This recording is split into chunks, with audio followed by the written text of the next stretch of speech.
Welcome to the deep dive. We're going to be looking at how our surroundings really shape who we are, especially when we're young.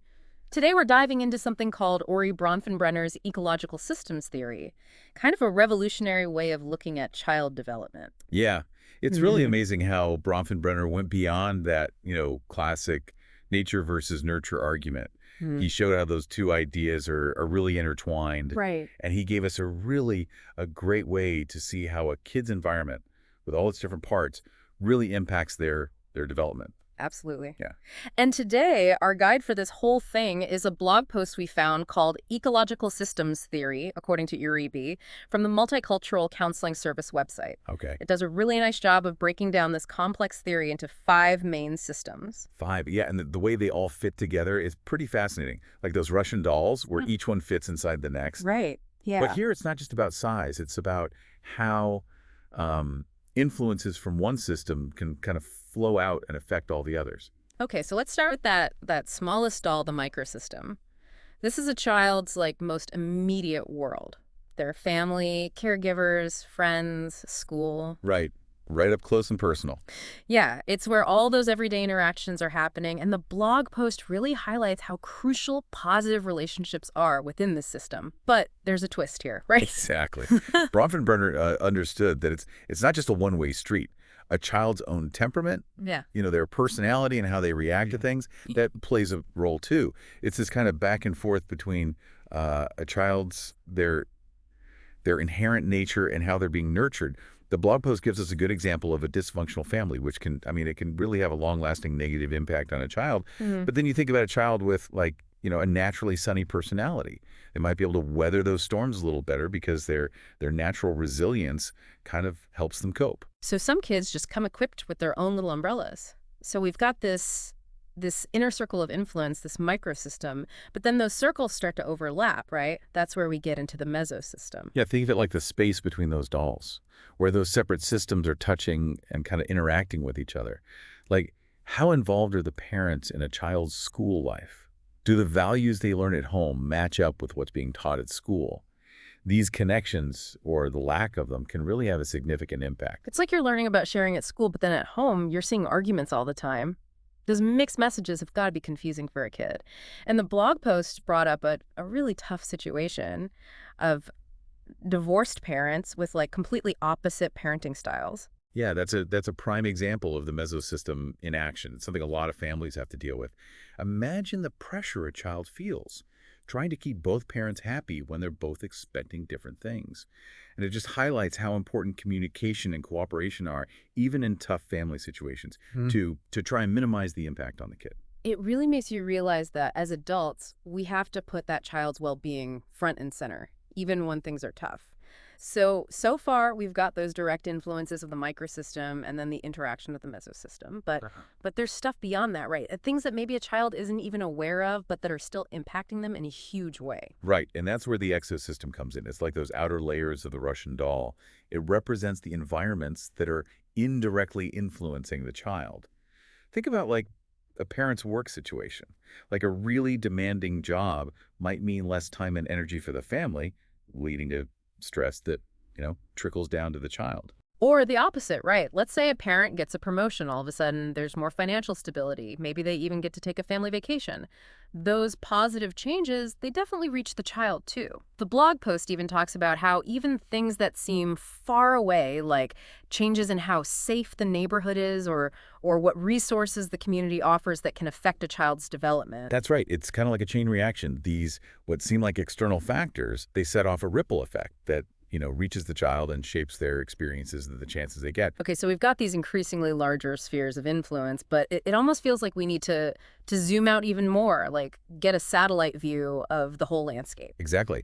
And that brings us to the macrosystem, the outermost layer in Bronfenbrenner's theory. This is the bigger picture stuff: cultural context, social values, political systems, even historical events. All of that forms the backdrop for a child's development. So we're talking things like economic policies that impact a family's finances, cultural attitudes towards education, or even major events like wars or natural disasters. All of that falls under the macro system, right? They might not be staring a child in the face every day, but they're shaping the whole world they grow up in. Yeah, that's it. It's like the air we breathe. We don't think about it all the time, but we need it to live. The macro system, it sets the scene, influencing everything from, a child's access to resources to their understanding of what's considered, you know, normal or acceptable in their society. It's like this giant invisible hand that's shaping their world. Yeah, exactly. And that's why it's so important to keep these broader social forces in mind when we think about child development. We can't just look at the child and their immediate surroundings without considering the impact of these larger systems that are at work. It really makes you realize how interconnected we all are, right? That even our own personal experiences are being shaped by these massive forces that are often, beyond our control. But there's one more piece of the puzzle, isn't there? Something that adds another dimension to this whole thing. Right. You're talking about the Chronos system. The element of time, it recognizes that, development isn't static. It plays out over time. And when things happen, can have a huge effect on a kid's path. Like, think about a family going through a divorce. That's a perfect example. I mean, how a divorce affects a child. It can be totally different depending on, how old they are. A 5-year-old, they might not really get what's going on, but a teenager, they might feel it much more deeply, even start to blame themselves. The blog post really makes a point of saying that those experiences can have a lasting impact throughout a person's life. Absolutely. The Chronos system, it reminds us that development is like it's a journey, not a destination. And which way that journey goes, it's affected by when things happen, big or small. Like those choose your own adventure books. The ones where what you decide changes how the story ends. Except in real life, those choices, they're often influenced by the systems around us, the opportunities we have, the Yeah. challenges we face at different points in our lives. Right, right. And what's interesting is that, Bronfenbrenner's theory, it's not just about childhood. It can be used to understand development throughout a person's life. Even as adults, we're still interacting with these systems, maybe just in different ways. So even though we're not kids anymore, we're still surrounded by those Russian dolls of influence. Exactly. Our workplaces, they become part of our exosystem. Our communities, they shape our mesosystem.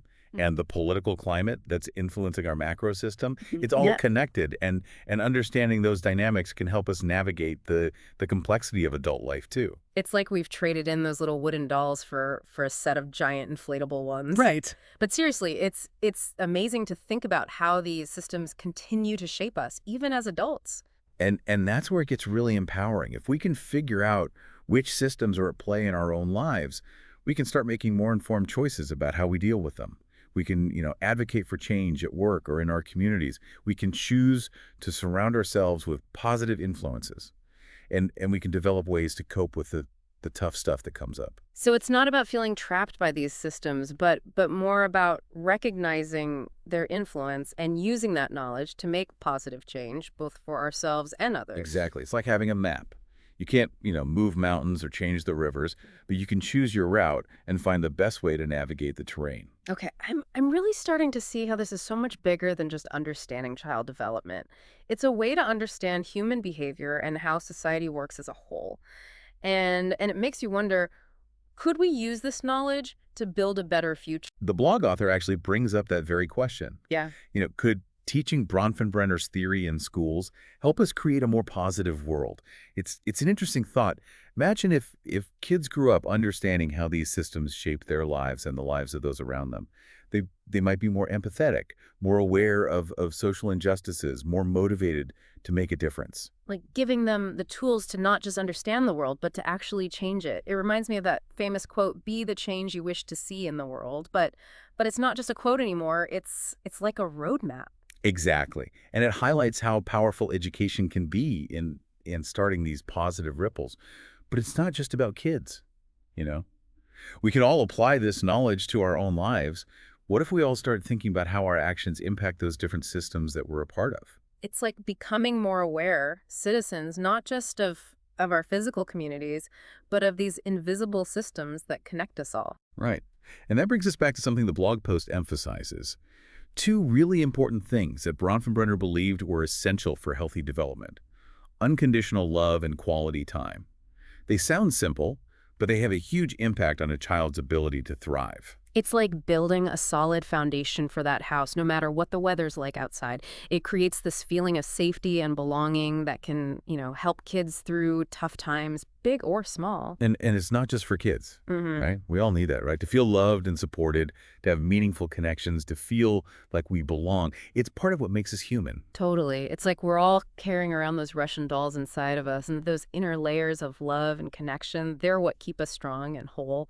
But I'm curious, what are our listeners thinking? What are some takeaways that really stand out to you? How do you see these systems working in your own lives? That's a great question. We've covered a lot today, from the really personal world of the microsystem to that grand scale of the macrosystem. But one of the most important messages, I think, is that we're not just passively being influenced by all of this. We have the power to shape our own development and help create a better world around us. I love that. It's like saying we're not just along for the ride in this journey of life. We're the co-pilots, and we get to have a say in where we're going. And that brings us to a really important question.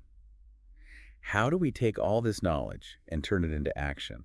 I mean, it's one thing to understand Bronfenbrenner's theory, but how do we actually use it in our everyday lives? Yeah, that's the big question, isn't it? I mean, we've explored these systems, we see how they all work, but how do we actually use this to make a Well, difference? I think it really starts with awareness. Once we understand these different levels of influence that are at play, then we can start to see those opportunities to make changes. Right. We can advocate for policies that are supportive of families, create communities that are more inclusive, or even just make little changes in our own behavior that create a ripple effect, spreading out some positivity. So it's kind of like that butterfly effect idea, right? Even small actions can end up having a big impact in the long run. Exactly. Think about it this way.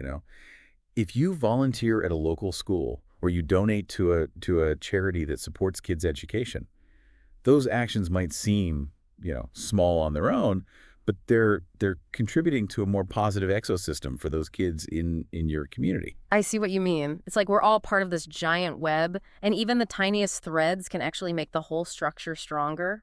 Right. And the more we understand how all those threads are connected, the more intentional we can be Yeah. about creating a tapestry, so to speak, for those future generations. A more beautiful one and a stronger one. Okay, that's a beautiful metaphor. But let's get practical for a second.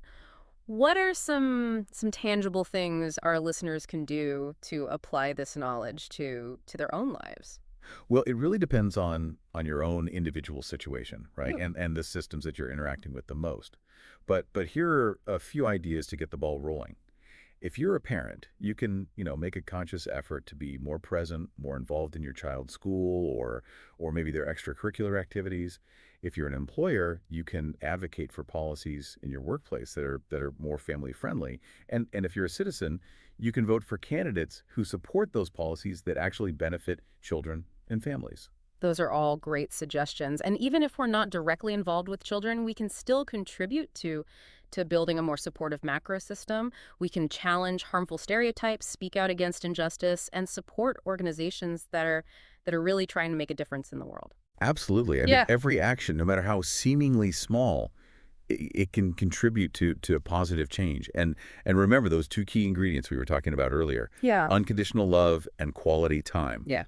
Those are incredibly powerful forces that can truly transform lives. Yeah. And it all starts with ourselves. So true. Whether it's, spending time with our loved ones, lending a hand to somebody who needs it, or just, simply being kind and compassionate in our daily lives, all those things, they create those ripples of positivity that extend far beyond ourselves. That's the beauty of Bronfenbrenner's theory, I think. It reminds us that, Yeah. that we're all connected, and what we do has the power to shape the world around us. It's a call to action, to be more mindful, more compassionate people, not just for our own sake, but for the well-being of those who come after us.